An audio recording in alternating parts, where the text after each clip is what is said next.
Добрый вечер. Здравствуйте. Зера. Прекрасно. Здравствуйте. Ты, хочешь, знаешь, прекрасно выглядишь. Сегодня расскажи мне, как у тебя настроение? Ну, наверное, и настроение под стать, может быть, поэтому я так и выгляжу, и взаимно.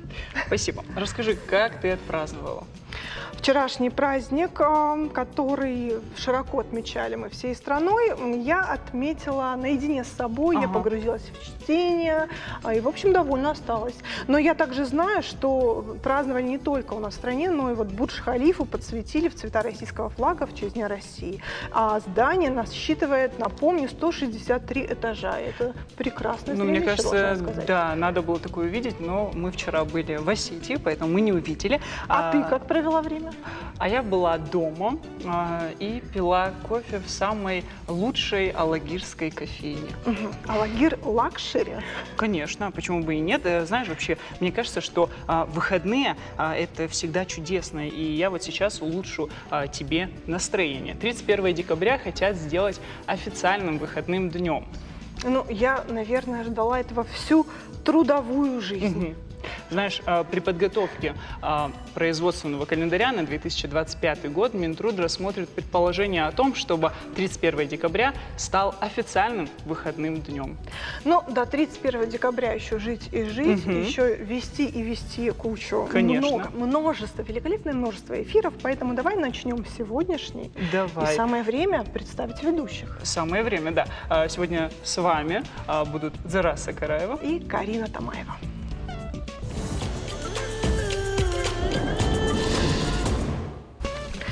Ну и к новостям. Еще 3 выпускника из Осетии набрали 100 баллов по профильной математике. Как ты думаешь, списывали? Я думаю, что однозначно нет. Я уверена, что ребята усердно трудились, не покладая рук, и готовились к экзаменам, и получили высший балл заслуженно. Да, я тоже так считаю. Более того, я уверена, что скоро махинаторов вообще не останется. Почему?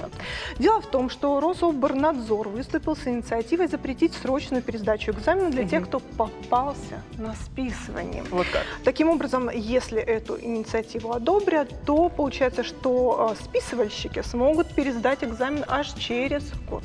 А вот те, кто успешно сдал выпускные экзамены в вузах и готов к вручению диплома о высшем образовании, ждет еще одна новость. Появилась возможность выбирать формат диплома – бумажное либо электронное его воплощение.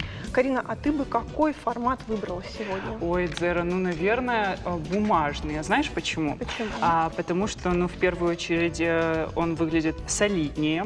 В цифровом мире, во-вторых, где господствуют технологии, иногда хочется какого-то винтажа, я не знаю, что ли, текстильности и тактильности. Самое главное, тактильности и запаха, наверное, типографской краски. Ну вот насчет запаха типографской краски не обещаю, потому что мне кажется, что сейчас все делается на принтере. Ну, да. Но что я поняла, так это то, что ты испытываешь какую-то ностальгию по студенческим временам. Есть такое, да, я скучаю.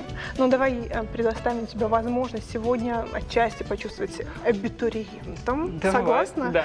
И дело в том, что у нас приемная кампания стартует вот скоро, 20 июня, и вот о нововведениях этого года расскажут наши сегодняшние гости. Я с удовольствием послушаю. Давай переместимся, они нас уже заждались.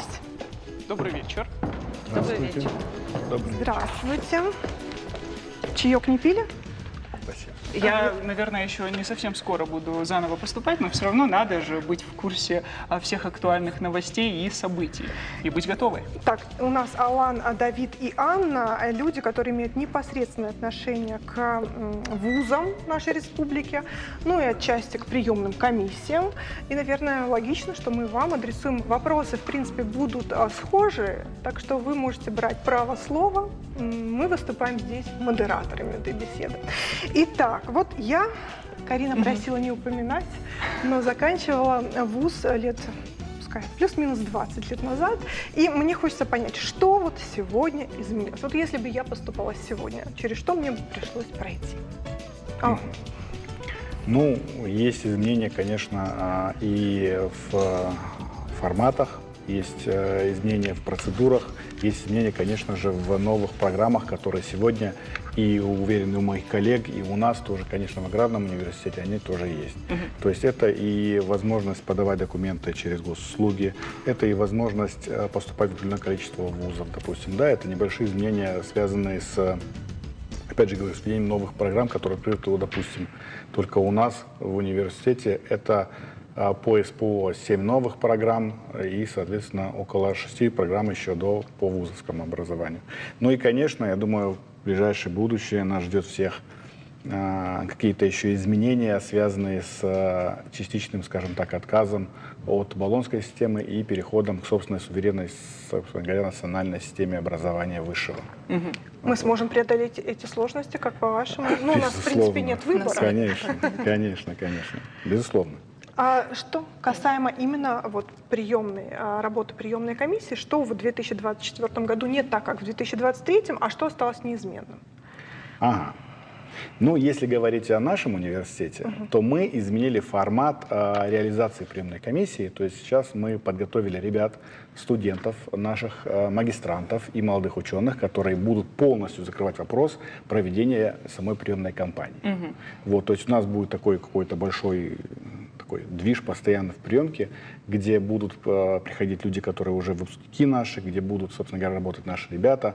Причем у нас есть ребята из-за рубежа, которые у нас учат, наши, так сказать, иностранные студенты. И это будет очень весело, динамично, современно. То есть это будет такой новый формат для нас. Вот. А вот можно будет ли просто приходить, посмотреть, как Да, это будет? конечно. Подышать этим воздухом. Да-да-да. Конечно, чай, печенюшки, то есть как бы все будет очень так по-доброму, по-свойски. Так. То есть такая будет у нас приемная комиссия. Может быть, это и поможет как-то снизить градус тревожности абитуриентов? Да, но я думаю, что наш абитуриент, он такой очень ориентирован уже на нас, то есть это всегда люди и ребята, которые видят себя в профессии, это, конечно же, ориентация на агрообразование, вот, и наш абитуриент — это ребята, которые любят свою землю, это которые любят делать что-то руками, это люди, которые изменили свои подходы к агрообразованию. То есть сегодня это уже высокотехнологичная отрасль. Сегодня это не история просто про коров, там, овец и так далее. Да, это история про беспилотники, там, я не знаю, программирование, там, я не знаю, искусственный интеллект в садоводстве и так далее. То есть это вот про это. Вы так вкусно рассказываете о своих абитуриентах, Да. а ваши абитуриенты, они какие? Вы уже, наверное, для себя сформировали облик. Да, давайте я отвечу. Наши абитуриенты самые лучшие. Мы их очень ждем, мы их очень любим. Северо-Осетинский госуниверситет — это одна большая семья.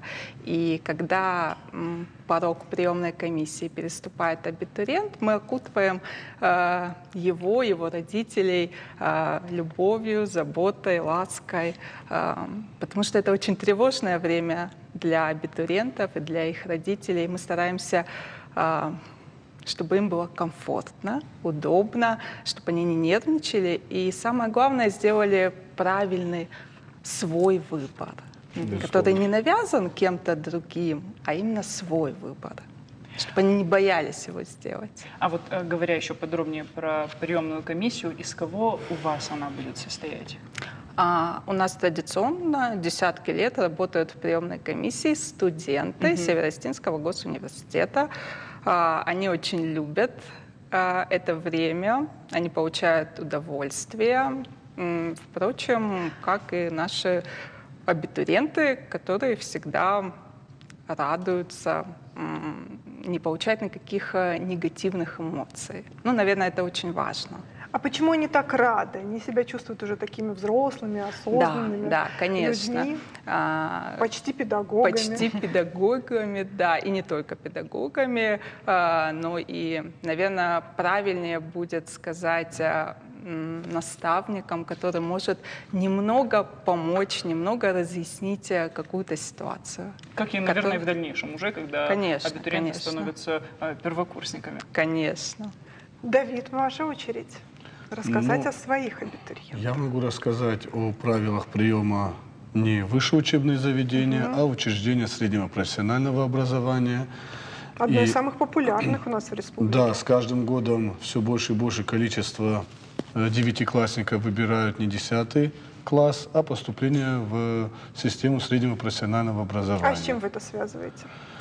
С тем, что экономике нужны специалисты, нужны профессионалы узкого направления. И тот период 90-х годов, когда не было уделено столько внимания системе среднего профессионального образования, и она не ценилась достойным образом, сегодня это нужно восполнять, что и происходит. Говоря об изменениях, конечно, в первую очередь хотелось бы сказать о главном самом изменении. Согласно приказу Министерства просвещения Российской Федерации от 12 апреля, если я не ошибаюсь, то в первоочередную очередь, вне зависимости от среднего балла аттестата, поступают участники СВО, дети участников СВО, дети медицинских работников, умерших при исполнении своего долга от COVID-19, люди, получившие 3 ордена мужества, и вот они поступают в первоочередном порядке, минуя конкурс аттестата 9 класса. То есть этот список, он как-то расширяется, да, получается, со временем? Да, Если раньше говорили о карантине, да, тех, кто медицинских Ковид. работников, которые в Сегодня ковидное туда время... добавились участники и дети Сейчас, участников да, СВО. дети участников СВО. Мгм. Скажите, а вот есть, я читала о каком-то суперсервисе «Поступай в ВУЗ онлайн». Это работает у нас на территории республики? Расскажите, пожалуйста, что это такое? Ну, давайте я дам. «Поступай в ВУЗ онлайн» — это прекрасный сервис, который дополняет работу приемной комиссии. Любой абитуриент, неважно, где он находится, в каком уголке нашей страны, он может подать документы онлайн. Для этого нужно быть зарегистрированным в госуслугах, и через госуслуги он подает свои документы, сканы. И во время зачисления ему не нужно привозить оригинал аттестата, да, или оригинал документа о среднем профессиональном образовании. Он может поставить заветную галочку и поступить в университет. Да. На самом деле это очень удобная функция, потому что я знаю, что есть много вузов, которые просят оригиналы документов. Но, знаете, вот вы упомянули, что из разных уголков России Да. могут отправить. Может быть, вы наблюдаете за тем, как меняется вот ситуация с каждым годом? Их больше, этих студентов, именно не иностранных, а в России? Да. На самом деле данный сервис помог, наверное, региональным вузам расширить свою географию, потому что поступающих именно из других регионов стало намного больше, начиная там от Владивостока и заканчивая близлежащими территориями. А также поступила информация, что сроки размещения информации об условиях поступления также изменились. Это верно? Это, наверное, больше касается именно целевого обучения, потому что если говорить о изменениях, о глобальных изменениях, которые у нас произошли в приемной комиссии, в приемной кампании, это все-таки прием по целевому договору, так скажем. Это целевая квота, поправьте меня. Да, в рамках контрольных целевых цифр приема, контрольных цифр приема, мы выделяем целевые места, там не менее 10% должно быть, которые будут заполняться ребятами, которые будут поступать по целевому направлению. То есть на них уже есть заказчик, да, и они гарантированно должны быть трудоустроены по окончании университета, они должны быть гарантированно трудоустроены на срок не менее 3 лет. Соответственно, и плюс они еще должны получать материальную поддержку дополнительную от того заказчика, который выставляет, собственно говоря, этот вот, свой заказ на этого человека. А вот отношение заказчик-абитуриент, то есть как Договор. это происходит? Договор. То есть это абитуриент должен найти этого заказчика? Заказчик выкладывает свои, так сказать, пожелания заказа на работу.ру, соответственно, Да. это потом систематизируется, это все видят и университеты, соответственно, и наши уважаемые абитуриенты. Они могут податься на то или иное место, там, если будет, соответственно, конкурс, заказчик, соответственно, выбирает, и потом человека принимают на это целевое место, он заключает договор с своим будущим, так сказать, работодателем и уже обучается. Там очень такая история, знаете, сейчас не столько даже наставничество, сколько вот и даже это функции контроля осуществляет заказчик. То есть он смотрит, как он учится, он может увеличить, Как может проходит уменьшить ему, да, материальную вот эту поддержку. И, конечно же, есть еще момент такой, что это момент гарантированного трудоустройства для, собственно говоря, ребенка не менее 3 лет. И работодателем могут выступать, могут, Абсолютно грубо говоря, любой. всех. Да, это и органы госвласти, это и частные, индивидуальные предприниматели, Индивидуальные. ООшки, там, любая форма. То есть ключевым моментом является все-таки инициатива абитуриента, я так понимаю? В этой схеме. Я бы сказал, что благодаря вмешательству государства мы наконец-то упорядочили эту историю. Вот. После выхода 555-го постановления правительства Российской Федерации, которое это все регламентирует, мы наконец-то поняли, и появилась какая-то четкая, понятная структура, как регламентируются взаимоотношения между целевиком и его, так сказать, заказчиком, и, собственно говоря, университетом. Университетом выступает в роли организации, которая оказывает услуги образовательные, так вот глобально. То есть это в основном договор между человеком и работодателем. На сегодняшний день в условиях жесткого кадрового голода это прям очень крутая история для работодателей, потому что они гарантированно получают себе специалиста и могут контролить его на всех стадиях, от практики до обучения и так далее. Но я о том, что будущий студент, он должен о себе как-то заявить, Безусловно, правильно? конечно, да. А вот мне интересно, Давид, вы сказали, что сейчас очень многие девятиклассники к вам приходят, то есть уже в таком юном возрасте они понимают, куда держать путь, в каком направлении развиваться, да? Откуда эта осознанность в молодых людях? В СПО целевиков нет, я так понимаю. В СПО целевого напомню. Частично соглашусь, частично не соглашусь, потому что в 15 лет, а это категория наших абитуриентов, они еще точно не знают, какую профессию выбрать, и это 30% только из ребят. В основном это решается родителями студентов. Решается для того, чтобы за 3-4, в зависимости от сроков обучения, подросток, детьми их уже не назовешь, мог получить ту или иную специальность, ту или иную профессию, и по окончанию срока обучения мог уже трудоустроиться. Это один из основных факторов. После обучения в системе СПО выпускник должен быть трудоустроен.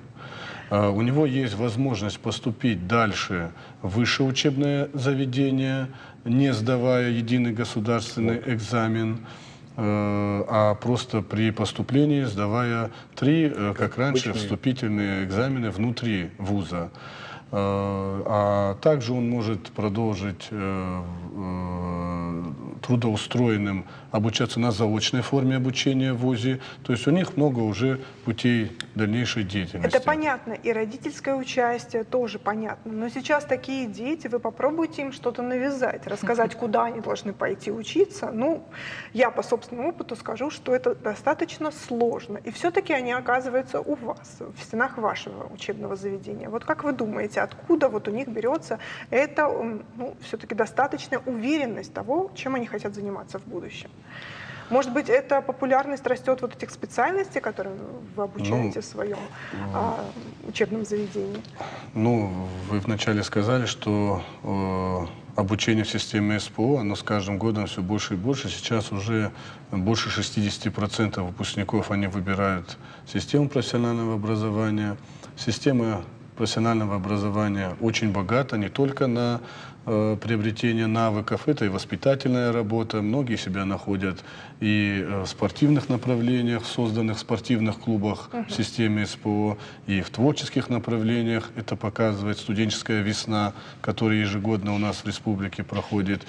И возможность найти себя в этой жизни у студентов появляется уже начиная с 15-16 лет, со 2-го курса, они уже это видят. Да. Давид, вы упомянули про заочную форму тоже обучения после обучения. СПО. Да, после СПО. И мне хочется Анну спросить про сроки, возможно, поступления именно на заочную форму обучения, потому что очень часто еще возникает вот такой момент. Да. Сейчас сроки по заочной форме, они в принципе совпадают со сроками сдачи документов на очную форму. То есть 20 июня стартует приемная комиссия, и до 25 июля, если они поступают по результатам ЕГЭ, а есть такие абитуриенты со средним профессиональным образованием, которые сдают ЕГЭ, они подают документы. Если же они поступают только по внутренним вступительным испытаниям, то прием документов у нас идет до 10 июля. После этого у нас начинаются экзамены. Пора экзамена. Ты собралась на второе? Вот еще один момент тоже интересный. У нас тоже в аграрном университете есть СПО, у нас есть аграрный колледж. Вот, поэтому мы вот коллеги. Еще плюс ко всему. И хочу сказать, что помимо того, что... Ну, в чем еще большой плюс СПО? Потому что за короткое время он позволяет подготовить очень нужных, востребованных для нашей республики, как минимум, специалистов, которых можно вот сразу выпустить в дело. То есть это, допустим, вот у нас новая открытая специальность, мы открываем, допустим, рыбоводов, да, и мастеров по разведению рыб. Это у нас в СПО почему? Потому что они нужны сейчас. Вот, я же говорю, там около 100 организаций, которые занимаются разведением рыбы, а, собственно говоря, специалистов нет. Чтобы восполнить голод, мы, вот, допустим, у себя в университете пошли на то, чтобы какие-то специальности, которые нужны вот здесь, сейчас, как можно быстрее, они должны, мы решили открыть сначала в СПО, хотя дублируем тоже и в высшем образовании тоже. Но еще такой вопрос: система дополнительных баллов, индивидуальные достижения. То есть где набрать эти баллы для того, чтобы упростить себе в дальнейшем жизнь? Ну, это, конечно, профильные, да, традиционно профильные олимпиады. Да, они у каждого из нас, из наших направлений есть у каждого. Вот. У нас баллы дополнительно даются в нашей системе за счет участия в агроклассах. Это целая профильная и предпрофильная система профориентации ребят со школы с 7 класса в наше направление. Вот. Это, безусловно, волонтерская деятельность, это было, безусловно, знак отличия ГТО и иные там, то есть юнармия, допустим, да, и вот когда состоишь в юнармии, тоже туда добавляет баллы определенные. То есть в зависимости от университета, университет сам назначает количество баллов, определяет, которое дается за то или иное достижение, и вот ребята, предоставляющие вот эти иные документы, они, собственно говоря, получают дополнительные баллы. Зара, ну, надо задуматься, наверное. Ты мне предлагаешь? Нам, да, вместе, почему бы и нет. Ну, тогда зарекомендую себя на будущее какой-нибудь республиканской олимпиаде и поговорим об этом в другом эфире. Хорошо. Спасибо вам большое. Ждем вас в будущих эфирах. Ну и талантливых, мудрых и способных, алчущих образования вам, абитуриентов. Всем Спасибо большое. Да, спасибо вам большое. Что ж, еще одна новость у нас, да, прежде чем мы прервемся на рекламный блок. Дело в том, что участниками программы «Земский учитель» в Северной Осетии в этом году станут 5 школьных учителей. Они получат по 1 миллиону рублей за работу в селах. Это учителя химии, математики, английского языка, физики. Они начнут работать в школах Ардона, Селения Ильхотова, Чекала, Октябрьская и Веселая. Педагоги должны отработать в этих школах не менее 5 лет. По этой программе в районах Северной Осетии уже работает 44 учителя. Прекрасные новости. А теперь реклама.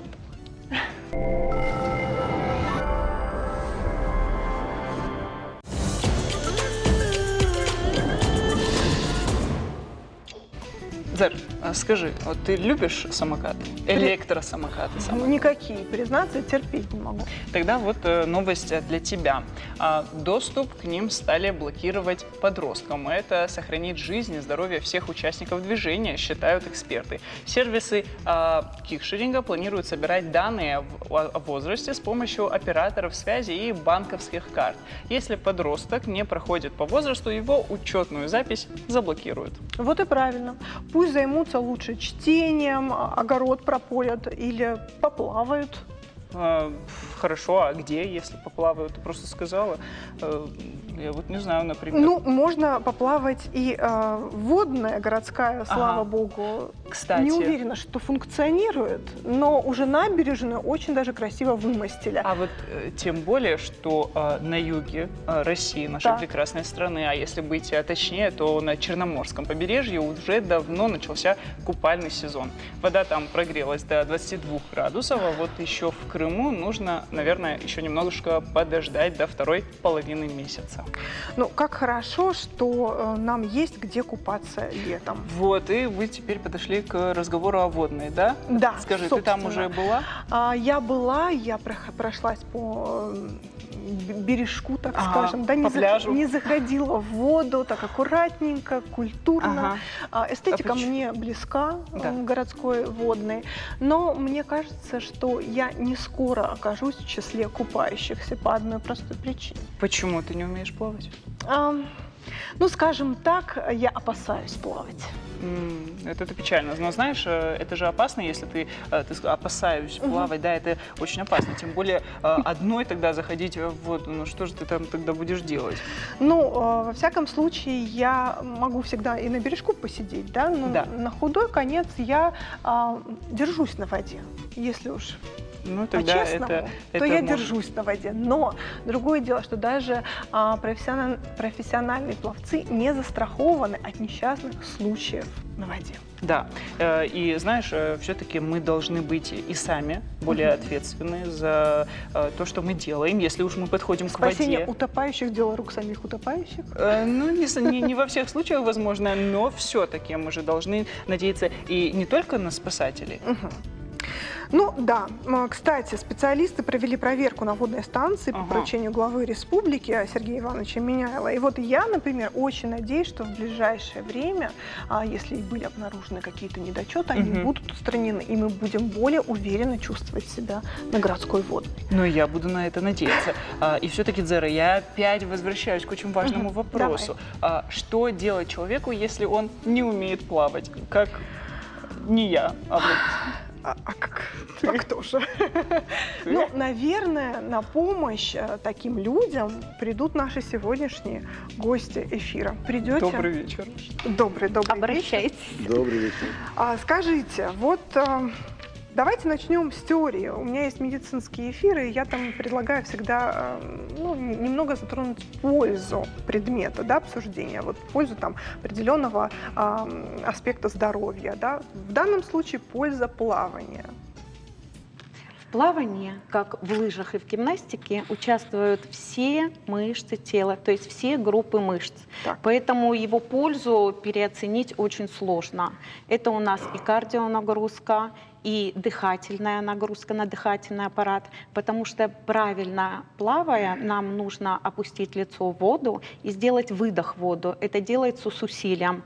То есть, считайте, вы по пути сделали дыхательную гимнастику. Ну, как Мгм. здорово. А если вы еще и плаваете где-то в воде Средиземного моря, то это Вера. или Мертвого моря, вы эту лечебную воду еще и пропустите Через все... кожу, через все поры Да, своего а если тела. заглотнете, то еще и через носовые ходы все. Правильно? Тоже полезно. Ну, я не буду рекомендовать глотать. Даже не Мертвого, не Средиземного моря, ну, разве что так прополоскать горло. Но вернемся Слегка. все-таки к безопасности. Да, плавание – это действительно такой приятный способ времяпровождения, оздоровительный способ, но он сопряжен с неким риском, достаточно высоким, кстати, риском. Зураб, да, вы не дадите мне соврать. И, наверное, лучше все-таки уметь плавать, чем Конечно. не уметь. И не рассчитывать там на помощь спасателей, их Конечно. бдительность. Или на мою. Да, но скажите, вот в каком возрасте, точнее, какой возраст наиболее оптимальный для того, чтобы научиться плавать? Может быть, меня как-то воодушевить? Ну, все зависит от тех целей. Для чего вы хотите научиться Живыми плавать? остаться. Просто для себя или заняться спортивным плаванием. Здесь сейчас у нас плавание. активно развивается даже плавание грудничков с 2 месяцев, и никогда не поздно. К нам приходят уже и в районе 80 лет. То есть чем всю жизнь опасаться, лучше один раз прийти, научиться, почувствовать воду и уже не только получать наслаждение и удовольствие Я от вот сейчас плавания. поняла, что я в промежутке от грудничка до 80 лет. Да. Примерно где-то там. Все возрасты подходят. Но вообще, если так серьезно, то в основном 6-7 лет.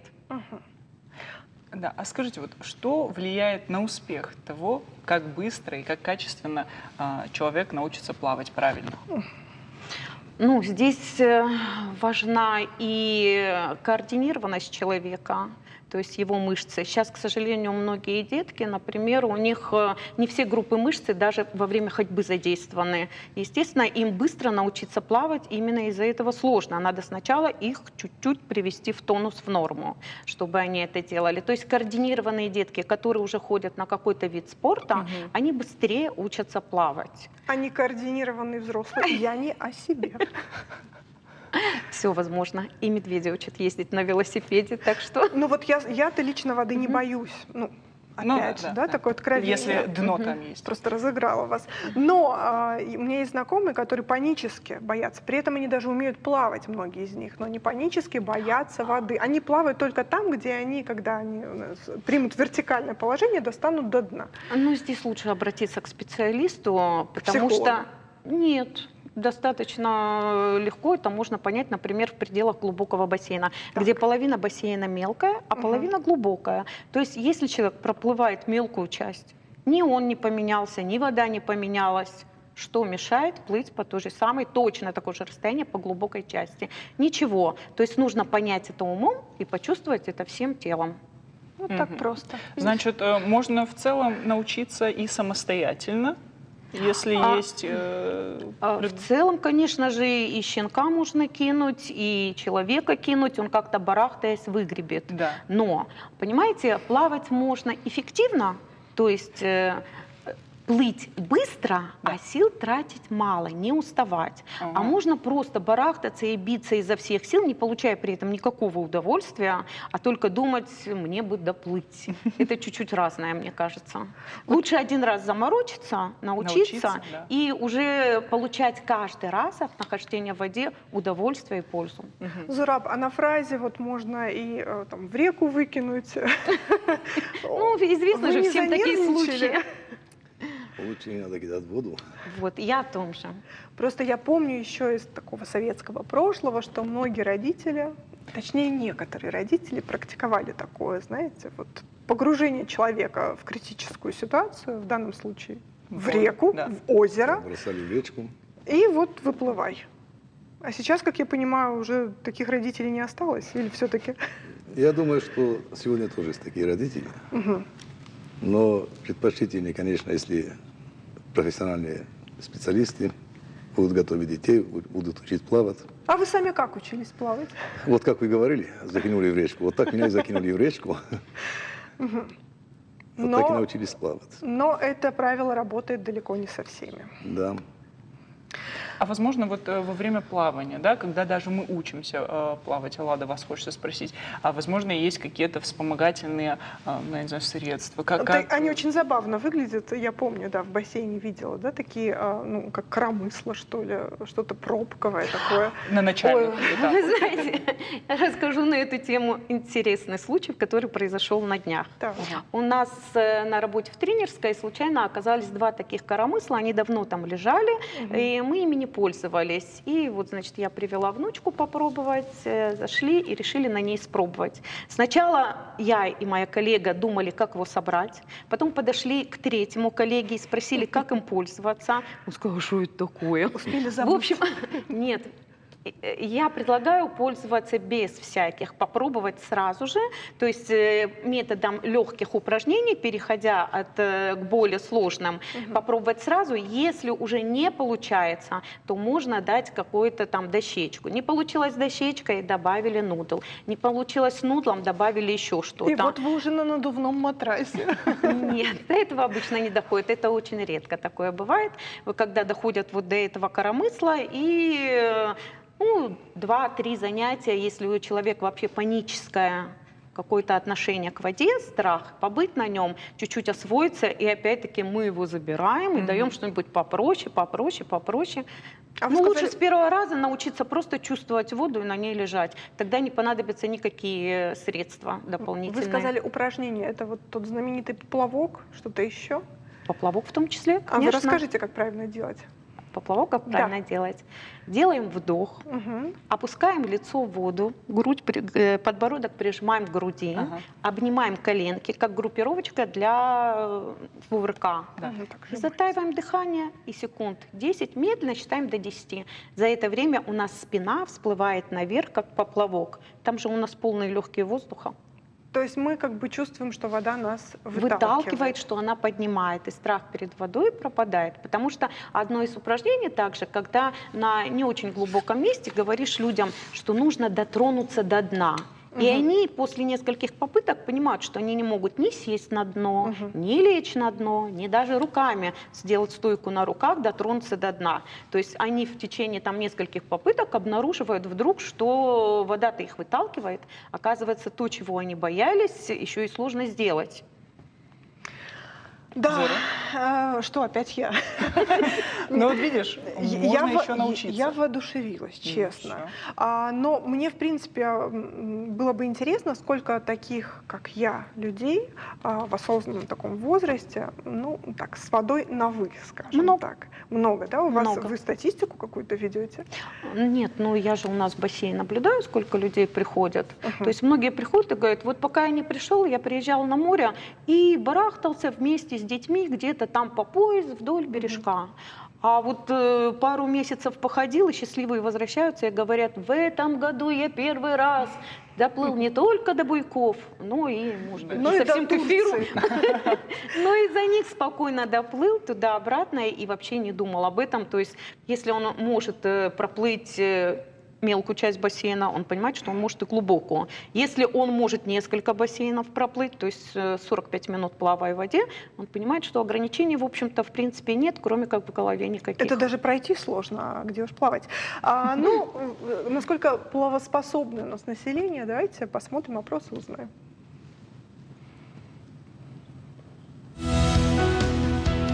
Да. А как вы научились плавать? Я ездила с родителями на море, и вот как-то так получилось. Я залезала в воду и самостоятельно научилась плавать.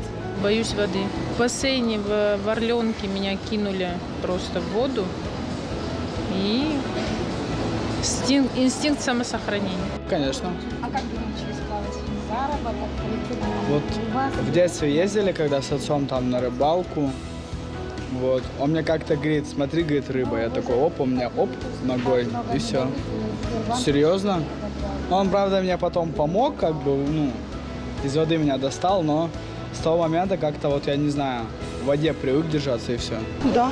А как вы научились плавать? Сама, не знаю, просто сама. Плавать нет. А как так получилось, что вы не умеете плавать? Не было желания научиться?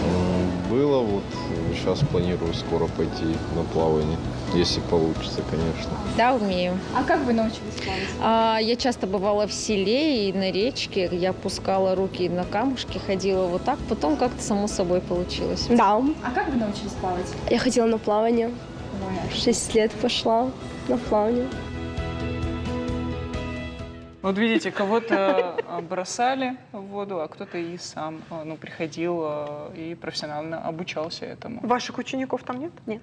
Ну, там, по-моему, только одна была претендентка, которая пришла на плавание в 6 лет, а остальных как-то не очень складывалось, насколько я поняла. Речка. Бывает. Но в целом мы выяснили, что тех, кто умеет плавать, достаточно, ну, много их, наверное, да, а тех, кто не умеет, им еще учиться. Да. Но для тех все-таки, кто умеет плавать, кто понимает, как это делается, вот, например, не знаю, судорога в воде. Что делать в такой ситуации, Лада? Ну, судорога, она может же быть по разным причинам. То есть это будет, может быть, и калий-магниевый насос неправильно работает, потому что у нас... Поняла? Так, значит, вернемся к тому, что просто у нас спазм одной мышцы из-за чаще всего переохлаждения. То есть нужно потянуть, чаще всего это бывает в стопе, мы потянули носочек сильно-сильно на себя, растянули эту мышцу, и можно вернуться в душ и поставить под горячую воду. Она расслабится, и это пройдет. Подождите, То есть ну, это для бывает этого- при переохлаждении Но и для так этого далее. нужно сначала оказаться на суше. На суше. Ну, понимаете, у Руками нас, в только принципе, надо. на одной ноге, на одной стопе одна мышца спазмировалась, а остальное то все тело функционирует. Не впадать в панику, Вот. продолжать всеми оставшимися способами. И грести. конечностями. И плыть. доплывем. Зураб, а вот вас хочется спросить, вот есть ли какая-то памятка безопасности на воде, как правильно себя вести? Есть нами разработана памятка по безопасному поведению на воде, но те мероприятия, которые вы сейчас говорили, о том, о чем мы сейчас беседовали, в основном это все в искусственных водоемах. То есть там, где люди, но, как правило, большая часть населения, они купаются на естественных водоемах или Дикарем. на речках, дикарем, да. Там, естественно, нет таких условий, как в бассейнах, и нет такого, допустим, чтобы кто-то помог научиться плавать. То есть там люди уже дикарем сами как идут, так и плавают. Но те памяти, которые мы раздаем, ну вот основная задача наша и основной упор мы делаем именно на профилактику, особенно среди детей. Вот часто выезжаем на водную станцию, проводим занятия с детьми, как правильно себя вести в воде, показываем спасательное снаряжение, какое есть, как действовать в таких или других экстремальных ситуациях, что необходимо сделать. Также вот сейчас сезон летних лагерей детских, то же самое спланировано у нас, выездят в эти лагеря с целью показать детям, научить их просто элементарным правильному поведению на обезопасить себя на воде. Просто не все наши зрители, они находятся в тех же лагерях детских, либо попали в тот день, когда вы проводили профилактику, Учение, да, на водную станцию. А вот для тех, кто прикован сейчас к телеэкранам, вы, пожалуйста, кратко, вот так тезисно скажите, чего нельзя делать. Ну, как я понимаю, дикарем лучше не купаться. Ну, во-первых, я бы рекомендовал купаться именно в оправданных местах. Там где-то уже созданы условия. Вот на территории нашей республики сейчас у нас таких мест 8. 8? Вот, да, в городе 3, в Моздоке 3, в пригородном и в Алагирском районе. Но, к сожалению, этих мест все равно не хватает, потому что такая летняя жара. Да. Всем хочется выйти как-то отдохнуть, возле речки посидеть. И большая часть все равно отдых происходит на горных реках. И самое опасное именно горные реки. Течение. Течение. Потому что и очень много непредсказуемого и опасности влечет за собой вот горные речки. Поэтому я бы не рекомендовал любому человеку, который даже очень сильно хорошо умеет плавать, ни в коем случае не испытывать судьбу и не заходить в горную речку. Вот, знаете, у меня просто, я вот слушала и вспомнила про случай из моей жизни. Так. И вот это такое, своего рода такая задача, наверное. Ну вот, вы мне помогите, как в такой ситуации, что делать? Ну, ты цела и невредима, уже Я, хорошо. да, так со мной-то ничего и не могло произойти. Я в целом сама хорошо плаваю, и вот я, значит, плавала, и рядом со мной оказался человек. Ну, дна нет, ну, как бы дно где-то там внизу, очень глубоко. Рядом со мной оказывается человек, который не умеет плавать. И снова, это не я. Да, это не Дзера. Ну, как он там оказался, это другая история, но все-таки. И в этой ситуации и он начинает барахтаться, и тем самым он начинает меня еще и, ну, я не знаю, тянуть вниз, цепляться за меня. Что делать в такой ситуации? То есть и я ему не могу помочь, этому человеку, потому что он мне не дает этого делать, и сам он тонет. Ну, вы хотели оказаться ему, помочь ему. Ну да, помочь или вытащить. нет. Хотела, это но он тоже- мне не давал. То есть любой человек, когда попадает в такую ситуацию, естественно, начинается паника. Да. И у человека, когда у страха глаза горят большие. То есть он ничего не видит и ничего не соображает. То есть он на автомате действует ради сохранения своей жизни. В таком случае, вот, допустим, если человек, вы умеете плавать, хочешь оказать ему помощь, но он по-любому будет за вас хвататься, как-то цепляться. Он уже не понимает, за вас хватается или за что-то. Ему надо как-то удержаться на плаву на воде. Но в этом случае надо оттолкнуть этого человека от себя и желательно подплыть и сзади. Ага, взять чтобы- его сзади, чтобы он не мог схватиться за вас. Или за волос тянуть, или за груду так схватить и начать вытаскивать его. таким Буксировать образом. Да. к берегу. Ну, все, теперь я буду знать. Надеюсь, таких ситуаций больше не будет, но теперь в любом случае А ты я все буду- так сделала? Нет, конечно, я не буду рассказывать. Нам помогли. Ну, Вы, знаете, слава богу. договорю то, что вы начали говорить, что в горных речках, вот на элементарные правила какие. Вот то, что вы задали вопрос, судороги, в основном из-за чего происходят судороги, человеку становится плохо, очень жаркая погода, допустим, вот сейчас какие до 38 градусов доходила температура воздуха.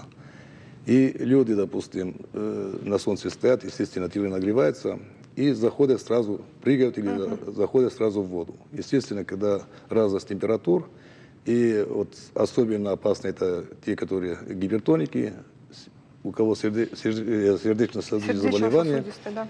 то есть может произойти спазмы, то есть всякое может случиться. Поэтому рекомендации сразу нельзя ходить в воду, просто подойти рукой, себя побрызгать водой, потихоньку зайти в воду, чтобы не было никаких эксцессов. Я все не записала, но я пересмотрю наш эфир. Тем более, Обязательно. вот очень часто, наша служба такая, что мы именно хотим, чтобы было безопасно. Но, к сожалению, так не получается. По-любому происходят какие-то происшествия, случаи. Люди погибают все равно, кто по причине, допустим, причины разные бывают по гибели.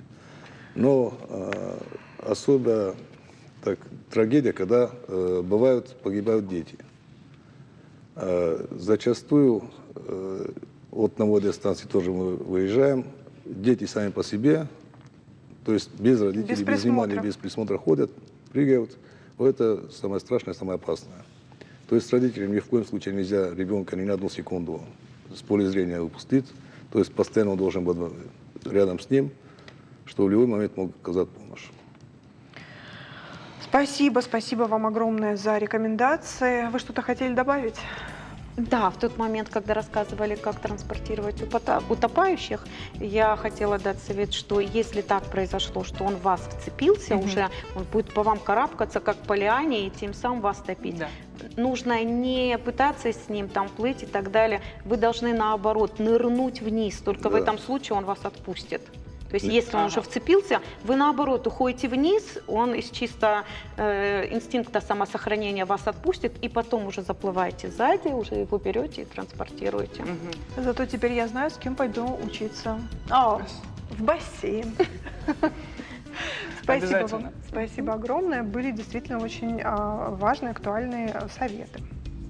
Спасибо вам.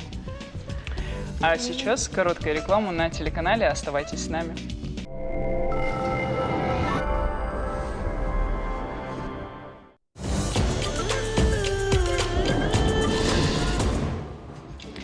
Карина, мне помнится, вы с Аланой недавно в эфире обсуждали футбол. Было дело, было. Ну, я продолжу Давай. эту тему. Петербургский клуб «Зенит» заплатит 19 миллионов евро за португальца Жетсона Фернандеша и 4,5 миллиона евро за Бахтиера Зайнутдинова. В прошлом сезоне они забили 5 мячей на двоих. Ну, получается, что 23,5 миллиона на двоих – неплохо, я думаю. А тем временем капитан сборной Аргентины Лионель Месси заявил спортивному каналу, что ехать на Олимпиаду в Париже вскоре после выступления в Кубке Америки было бы для него слишком. Ну, другими словами, в Париж он, наверное, не поедет. Подустал. Да. А вообще, знаешь, спорт – это прекрасно. Скажи, вот ты чем увлекаешься? Ну, мне всегда была близка хореография, танцы. Считаю, что ни разу не вступать в футбол по физической нагрузке. А вот ты никогда не думала, например, о гимнастике? Не то, что думала, я и занималась буквально до первого класса, да, до сих пор жалею, что не довела дело до конца, но просто дорога пешком до спортивной школы она занимала, была не близкой, занимала очень много времени, и плюс лихие 90-е, знаете ли, небезопасно. Ну да, но все-таки художественная гимнастика, это же такое красивое направление, тем более, что наши ребята занимают и получают достойные результаты. Да, и в художественной гимнастике, и в спортивной гимнастике. Согласна. Слушай, с 31 мая по 2 июня на федеральной территории Сириус проходили самые масштабные по своей значимости и уровню организации детские соревнования. В открытии 6-го Всероссийского фестиваля по спортивной гимнастике «Лига гимнастики 2024» приняли участие двукратный чемпион Европы и комментатор Имин Гарибов, олимпийский чемпион Никита Нагорный, а также легенда российской гимнастики, 4-кратный олимпийский чемпион Алексей Немов. Наша республика тоже приняла участие в этом спортивном празднике. Впервые за более чем 25 лет осетинские гимнасты выступали за пределами республики. Думаю, надо подробнее узнать, как все прошло. С нами в студии Карен Данилянц, тренер по спортивной гимнастике СОГУ, Феодосия Данилянц и тренер, она тоже тренер по спортивной гимнастике СОГУ, но у нас еще также Вадим Нанев, юный спортивный гимнаст, участник фестиваля «Лига гимнастики». Здравствуйте. Добрый вечер. Здравствуйте. Такая почти что спортивная семья. То есть, да, если бы у Вадима была другая фамилия, то, можно сказать, спортивная семья. Можно нас назвать спортивной семьей. Спортивные родители. Мы все как семья провели это время в Сочи, поэтому можно смело нас назвать семьей. Ну, расскажите. Давайте, в Сочи вернемся. Нам не как терпится. оно было? В Сочи было очень здорово. Для нас это был первый такой старт за последние годы. Мы более 20 лет уже занимаемся тренерской деятельностью. И проводились соревнования. Вот последние годы мы проводили различные турниры по акробатике, приглашали разных тренеров с нашего города, с нашей республики. Но такого масштаба мы даже не мечтали о таком масштабе. Решились, и как получилось, не зря мы не прогадали совсем. В Сочи было здорово. Это волшебство. Большое спасибо организаторам, которые придумали такое масштабное, грандиозное пиршество, можно сказать, для юных гимнастов, потому что чемпионаты в России по гимнастике проводятся со старших разрядов, со 2-го взрослого разряда. А малыши все так скажем, кантуются по турнирам маленьким. А здесь такой праздник. Это своего рода был чемпионат России для младших разрядов, для маленьких, куда приехали лучшие клубы со своими лучшими учениками, спортивной школы. И мы там оказались в такой компании и достойно представили республику. Вадим, хочется тебя спросить, что ты там держишь в руках такое красивое, первое место, да? Покажи, пожалуйста, на камеру, нашим операторам. Так здорово. Сколько тебе лет, Вадим? 7. 7. И в 7 лет у тебя уже такая внушительная награда. Ты ожидал? Да, ожидал. А кого за это нужно поблагодарить? Папу с мамой, наших спортивных папу с мамой или себя, как ты думаешь? Папу с мамой. Все четко, все понятно, очевидно. Скажите, а мы не будем уточнять, каких именно? Мы точно знаем, каких. Они там ждут. Скажите, а вы в Вадиме сразу разглядели потенциал? Спросите его тренера прямого. Пожалуйста, вам слово. Он, когда пришел, он не хотел сперва заниматься. Брат его занимался. У них вообще 3 детей в семье. Брат у меня занимался. Брат занимался постарше, у Карена, он у меня занимался. А у него есть близнец-сестра. Они вместе пришли, маленькие, 2 года назад. Но он всегда был крепкий, такой живчик, прыгучий. И сразу он выделялся из детей. А почему родители привели? Именно потому, что он был такой живчик, и нужно было куда-то в мирное русло пустить эту энергию? Старший занимался. То есть только такой семейный принцип. И уже младших привели сразу. Потому что папа, наверное, перебил спортивный сам по себе. И понимает. То есть это преемственность поколений. Это разум, я думаю, прежде всего родительский разум, который понимает, что детям надо заниматься гимнастикой. Меня родители часто приходят, спрашивают, какой вид спорта, куда отдать ребенка. И я твердо убежден, что до 10-12 лет лучшей спортивной гимнастики для мальчиков или плавания тяжело что-то придумать. А сейчас сколько родителей ахнуло? Те, кто отдали на футбол, теннис, бокс, тэквондо. Почему? Обоснуйте, пожалуйста, аргументированно. Я ничего против футбола не умею. Я люблю футбол, сам играл в футбол. Но по развитию физических качеств я считаю, что футбол для ребенка это совсем не тот вид спорта. И то же самое касательно любых единоборств. Потому что они маленькие, и здесь надо очень, помимо того, чтобы развить физические качества, очень важно психическое здоровье сохранить. А в единоборствах, к сожалению, это не всегда получается. Некоторые дети, которые даже одаренные, видно, ты смотришь, что это будущий борец, или дзюдоист, или каратист, или боксер.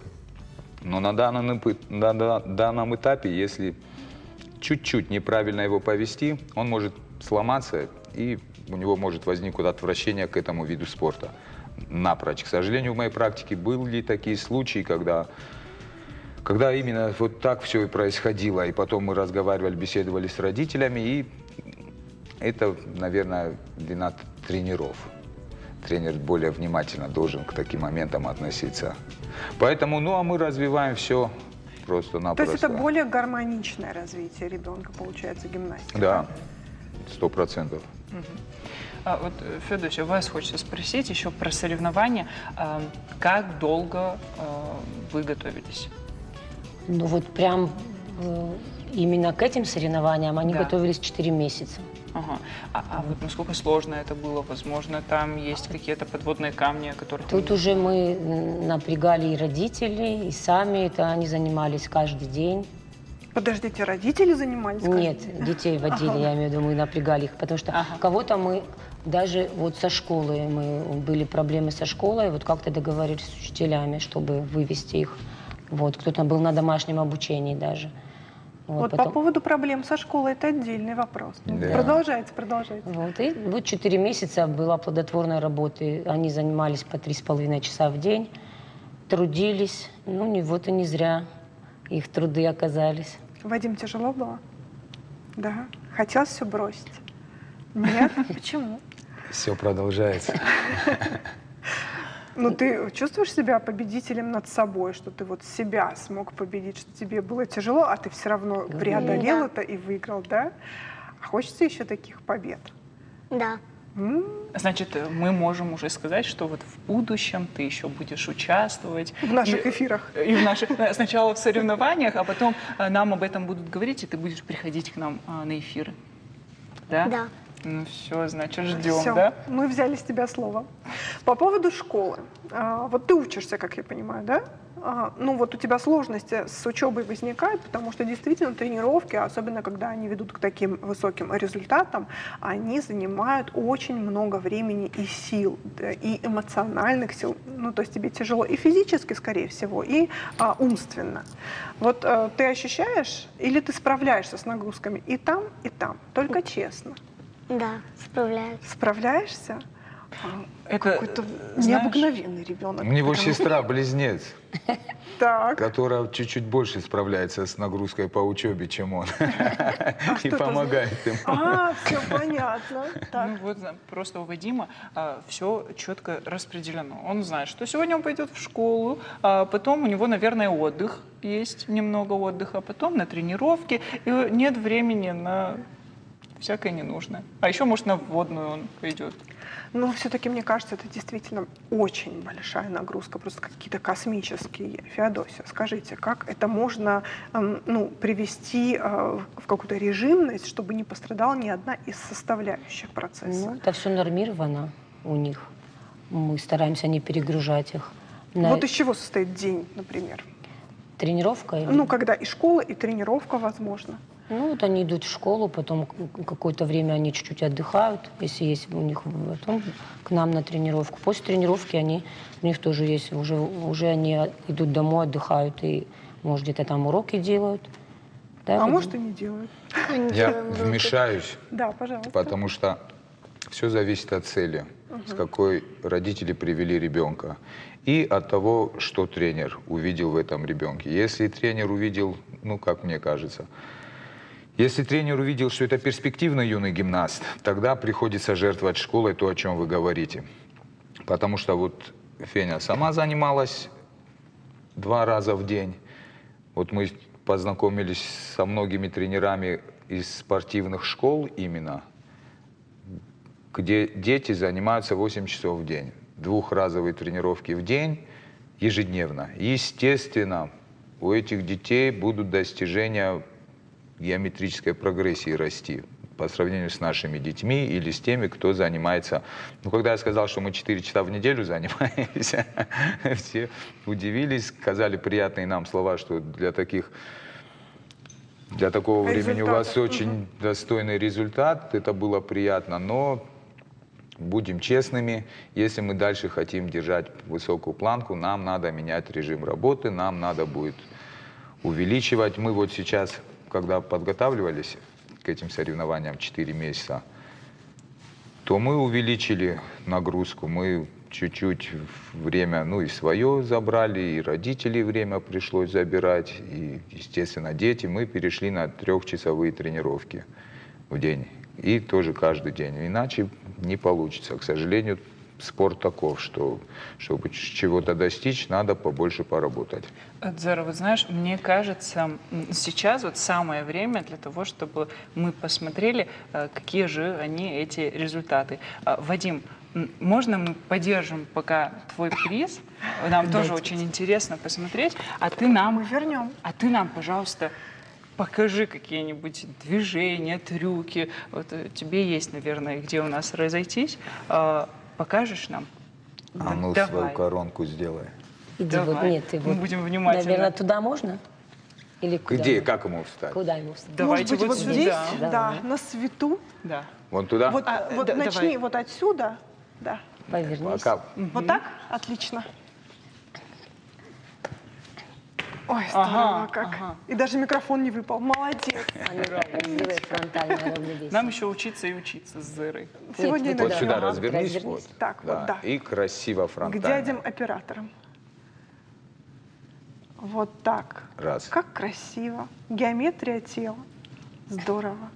Это нужно прямо Всё. по времени еще Да. поддержать, Да, да? там Сколько-то? фиксировать надо. Чудесно. Вот это фигура. Здорово, здорово. Сделай спичак. Сможешь? А ну давай. В вещах сделаешь? В вещах, да, я... Ух ты! Давай, тащи. Вот это ручище. Вот это ручище. Молодца. Все. Очень. Молодец, Вадик. Заслуженный приз, отдавай. Я не знаю, аж прям Аккуратненько. Здорово. Ой, я прям... вдохновилась. Да, я Самой пожалела, что захотелось. своего не отдала в таком возрасте. А вот вы сами пришли в спорт этот как, вы помните? Родители привели. Для общего развития. Ну, наверное, нет. Нас 3 сестры, нас отобрали с садиков. Ага. А меня уже как хвостиком привели маленькую. И вот занимались. В команде были, выездные были. Карен, не скромничайте. Ну, я вот думал, как я пришел в этот... Я пришел в этот спорт 20 лет. Вот так. И я в 13 лет впервые на спорт пошел, в 13 лет. Это было самбо. Царство небесное моему тренеру Григоряну Вороздату, ну, это его мир спорта знает. И я занимался самбо. Так-то я самбист. А как-то так получилось, что мы во двор выходили в 15-16 лет, и я смотрю, дворовые пацаны вот на турниках там крутятся, вертятся, подъемы разгибом, ну, солнышки мы это называли, склепки. Ну, естественно, тоже интересно, надо попробовать, молодой, крепкий, надо свои силы попробовать. И вот так вот потихоньку к турникам приучились. И уже ближе к 19 годам время поступать было, и я поступил на факультет физвоспитания. И попал в гимнастический зал. Я впервые его увидел. Но параллельно с этим я смотрел на Алексея Немова, как он выступал на Олимпиадах. И вот меня это прям вот ух ты, как он это все делал. И когда пришел в зал, то преподаватель один смотрит, я кручусь там на ремнях. Он мне: ты, говорит, неправильно делаешь. Сабанов Владимир Урусович. Хочешь, говорит, научу правильно? Я говорю, хочу. И вот он начал меня тренировать. Но я уже зрелый парень, и голова вроде чуть соображала. И вот он что мне объяснял, именно биомеханику гимнастики. Мне вот это было, что гимнастика — это как наука.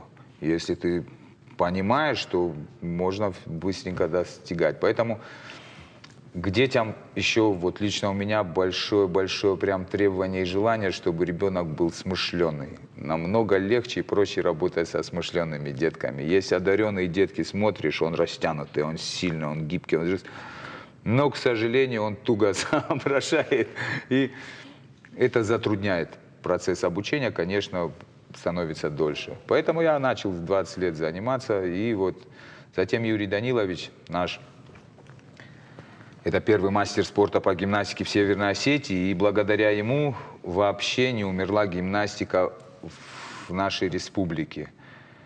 Много всяких разговоров ходит, но будем смотреть на факты, и именно он сумел сохранить в университете на коммерческой основе гимнастику. Она больше носила форму общей физподготовки, как он нам сам говорил, мы готовим детей к борьбе. Но, тем не менее, стоят снаряды, и лично я, когда в зал попал, я был одержим именно гимнастикой. Мне хотелось обучаться и учить детей вот именно гимнастике, не просто общую физподготовку давать детям, чтобы они на турнике что-то могли делать на перекладине, на конь-махах, на кольцах. И он, конечно, в этом помогал. И вот Юрий Данилович именно тогда пригласил меня и нашего коллегу, который сейчас тоже работает, Сокаев Хасан Михайлович, вести детские группы. И вот так в 20 лет, можно сказать, начался мой трудовой тренерский путь. И успешно продолжается. Дай Бог, что продолжался дальше. Вы упомянули о всех людях, которым вы благодарны. Может быть, еще кого-то вы вспомните? Да, я бы хотел сказать слова благодарности прежде всего Всевышнему за то, что вот череда событий нас привела туда, где мы сейчас находимся. Потому что была определенная череда с сентября месяца, которая нас благоприятно вот сюда к вам привела. Хотелось бы сказать большое спасибо Цыбоеву Рустаму. Это тренер в Лискене, наш друг, товарищ, который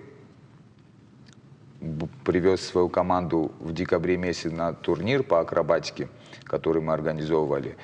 И он познакомил, через него я познакомился с человеком, который нас воодушевил вообще и вдохновил, и направил на Лигу гимнастики. Без него вот мы бы не осмелились, просто не рискнули бы туда ехать. Это заслуженный тренер России Апатьев Дмитрий Валерьевич, он трудится в Кабарде. И у нас, я съездил в Кабарду, познакомился, он нас пригласил на свой турнир в апреле, который должен был он организовывать, но из-за событий в Крокусе турнир там отменили. И он увидел наших деток и сказал: Карен, езжайте на Лигу. Я говорю: да боязно мне что-то туда ехать. Ну, мы смотрели как на космос, на это, на все. Он говорит: нет, нет, нет, у тебя хорошие дети, говорит, езжай.